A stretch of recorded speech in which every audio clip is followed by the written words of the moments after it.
એક જણો બાપાને કે બાપા વડ સાવિત્રીને દી બાઈવા વડને દોરા હુકમ બાંધતી? બાપા કે વડને એટલા માટે દોરા બાંધે છે ગગા કે ઘરમાં આપણા સામું દોરા કાઢી શકે. Oh no! बात तो सही है. ये भगवान क्या जुल्म है.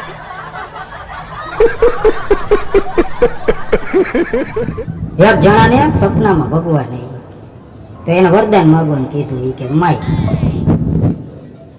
ઓલો કે રૂમ ભરીને પૈસા જોઈશે ભગવાન, અને એ રૂમમાં એક આરામદાયક ખુરશી અને એક એસી, આટલું દઈ દે બસ.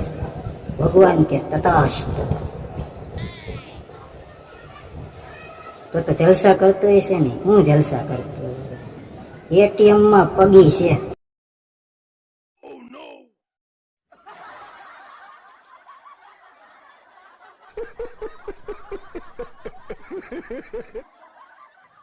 ઓટા માથે બાપા બેઠા હતા. એક જણો એનું ઇન્ટરવ્યુ લેવા આવ્યો. બાપા ઈ કે આપણા પાડોશી દેશ હારે યુદ્ધ થાય તો તમને કાંઈ વાંધો?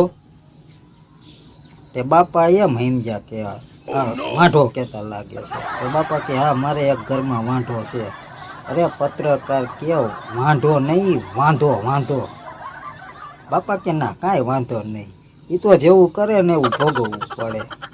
પણ ગગા, આ યુદ્ધમાં કાંઈ બીડી તો બંધ નહીં થાય ને? ઓલી કોરોનામાં બંધ થઈ હતી એમ હેરાન થઈ ગયો તો કેતો જાજે 3-4 જુડી લઈ રાખું.